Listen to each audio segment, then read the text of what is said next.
ఓం గజానం భూతగణాచేతం కబ్ధజంబుపుల్సారభక్షితం ఉమాసుతం శగ్వినాశకణం నమా విఘ్నేశ్వర పాదపంకజం గణానాథం నమతి హవాం హే కవిం కవినపత్సవస్తవం దేశరాజ్ బ్రహ్మణాం బ్రాహ్మణస్పదాన్ షణ్మన్నుతిభిः సాధనం గురవే సర్వలోకానాం విషయ గురుజ్ఞాం విదే సర్వవిద్యానాం దక్షిణామూర్తే నమః వాగర్ధావి సంపృక్తౌ వాగర్ధౌ ప్రతిపత్తయే జగతపితరౌ వందే పార్వతీ పరమేశ్వరం.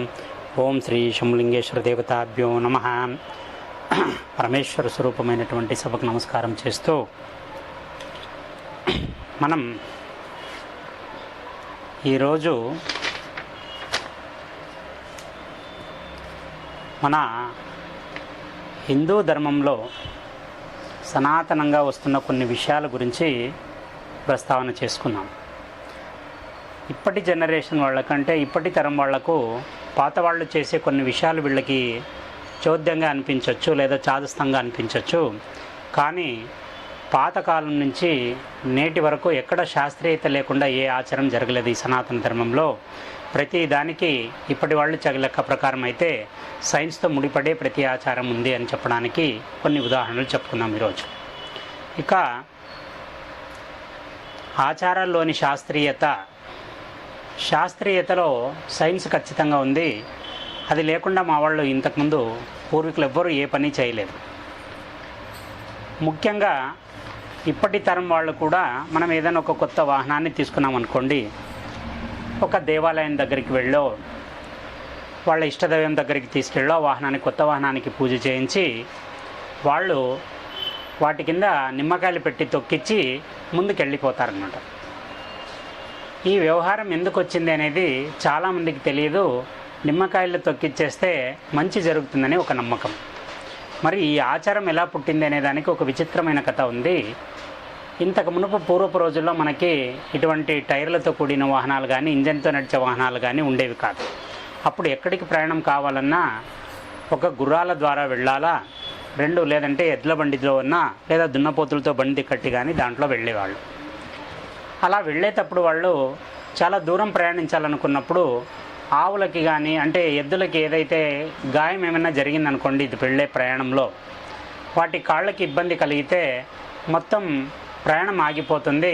ఎందుకంటే ఇప్పట్లో లాగా అప్పట్లో పెద్దగా ఫెసిలిటీస్ లేవు. ఏ అడవి మధ్య భాగంలోనూ అయిపోతే ఆడవాళ్ళు, పిల్లలు ఉండే వాళ్ళకి చాలా ఇబ్బంది కలుగుతుంది. కాబట్టి అక్కడ క్రూర మృగాలు అయితేనేమి, లేదా దోపిడీదారులతో అయితేనేమి, ఇలా చాలా సమస్యలు ఉండేవి. అందుకనేసి అప్పుడు వాళ్ళు ఒక ఆచారాన్ని పెట్టుకున్నారు. ఈ ఆచారం ఏంటి అంటే, ముందుగా నిమ్మకాయల్ని తీసుకొని వాళ్ళు మామూలుగా ఇష్టదైవానికి పూజ చేసి ప్రయాణం చేసేటప్పుడు ఆ ఎద్దుల బండికి ఎద్దుల్ని కట్టేవాళ్ళు కాబట్టి ఆ ఎద్దుల కాళ్ళ కింద ఒక్కొక్క నిమ్మకాయ పెట్టేసి నిమ్మకాయని తొక్కించేవాళ్ళు. అలా నిమ్మకాయని ఎద్దులతో తొక్కిస్తే ఏమవుతుందంటే, దాని కాళ్ళ గిట్టల మధ్య ఉండే గ్యాప్లో ఆ నిమ్మరసం చేరుకొని దానికి ముందు దారుల్లో ఎక్కడైనా మట్టి కానీ ఏదైనా పోయి చిన్న చిన్న గాయాలైతే ఇన్ఫెక్షన్ కాకుండా, ఆ నిమ్మకాయ రసం వాటికి ఇన్ఫెక్షన్ కాకుండా వాటి పాదాలని కాపాడేది. అలాగ ఇన్ఫెక్షన్ లేకుండా పాదాలు ఆరోగ్యంగా ఉంటే అవి గమ్యస్థానానికి ఈజీగా చేరుతాయి. కాబట్టి ఈ నిమ్మకాయని తొక్కించే వ్యవహారం అప్పటి కాలంలో వచ్చింది. అది ఇప్పుడు మనం అన్నీ ఎద్దుల బండిలో ఎద్దులను వదిలేసినా ఆ ఆచారాన్ని మాత్రం మనం గట్టిగా పట్టుకున్నాము. మనకి ఇప్పుడుండే ప్రకారం లెక్కేసుకుంటే ఒక నకారాత్మక శక్తిని తీసేసి ఒక సకారాత్మకమైన శక్తిని పుట్టించే స్థాయి నిమ్మకాయ ఉంటుంది. కాబట్టి అలా తొక్కించడం కూడా మంచిదని ఇప్పటికీ మనం ఈ రబ్బర్ టైర్ల కింద కూడా నిమ్మకాయలు తొక్కించి ముందుకెళ్ళడం చూస్తున్నాం. ఇది మనం నిమ్మకాయలు ఎందుకు వాహనాలకు పెట్టి ముందుకు పోతాము అని చెప్పడానికి ఇది ఒక ఉదాహరణ. అంటే శాస్త్రీయత లేకుండా ఏ ఆచారం చేయలేదు అనడానికి ఇది ఒక ముఖ్య కథ. ఇక రెండోది, మనకి బల్లి పడితే అరిష్టం అనేది మనం చాలా చోట్ల చూస్తూ ఉంటాం. దానికి సపరేట్గా ఒక బల్లి శాస్త్రం అనే ఉంది. ఏ చోట బల్లి పడితే ఏ ఫలితం వస్తుంది అనేది అప్పట్లో బల్లి శాస్త్రంలో చెప్పే విషయం. అసలు బల్లి పడితే అరిష్టం అనేది ఎందుకు అనుకోవాలా?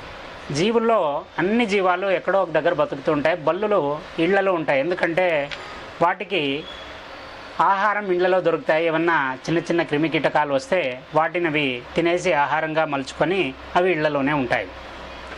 మరి ఇలాంటి బల్లులు మీద పడితే అరిష్టమని ఎందుకు అంటారు అంటే, దీంట్లో మనకి మూఢత్వం కంటే సైన్స్ బాగా దాగింది.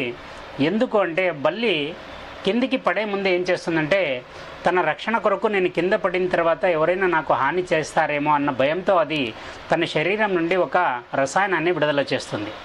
ఆ రసాయనం దాని వంటి పై భాగం అంటే తన చర్మానికి పై భాగంలో వచ్చి పైనగా స్టాక్ నిలబడిపోతుంది అన్నమాట. ఎందుకంటే ఏ జీవైనా దాన్ని తాకితే దాని వంటికి ఆ ఇన్ఫెక్షన్ వచ్చేలాగా తన ఆత్మరక్షణ కోసం ఒక రసాయనాన్ని విడుదల చేసి దాన్ని చర్మం మీదకి వచ్చేలాగా చేసుకొని అది పడే ముందు అలా పడిపోతుంది.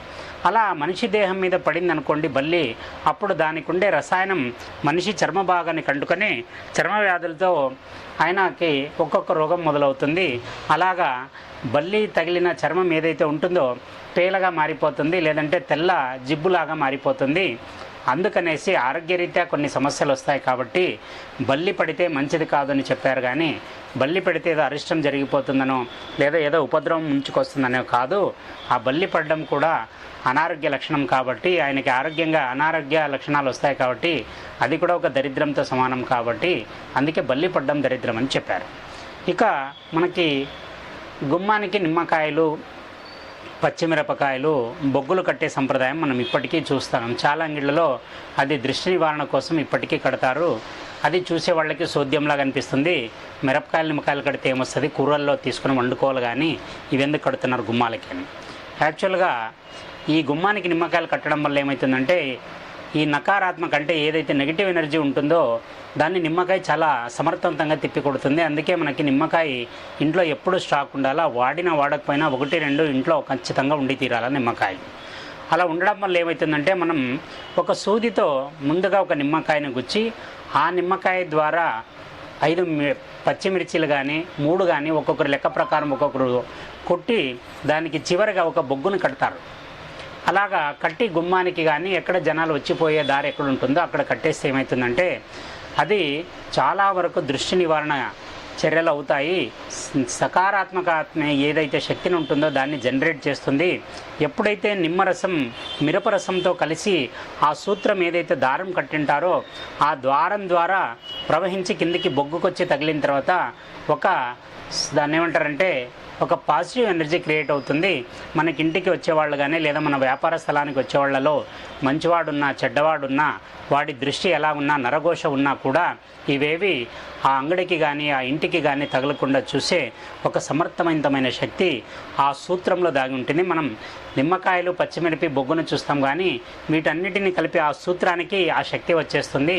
ఆ సూత్రం ద్వారా అది గాలిలో కలిసిపోయి అక్కడ మనకి నెగిటివ్ ఎనర్జీ రాకుండా చూడడానికి మనం వీటిని వాడతాం. అంతే తప్పితే భారతదేశంలో అజ్ఞానం ఎక్కిందనో లేదా మూఢాచారాలు పెరిగాయనో వీటిని కట్టరు. వీటికి కూడా ఒక శాస్త్రీయత ఉందని చెప్పే ప్రయత్నం ఈరోజు చేస్తున్నాం.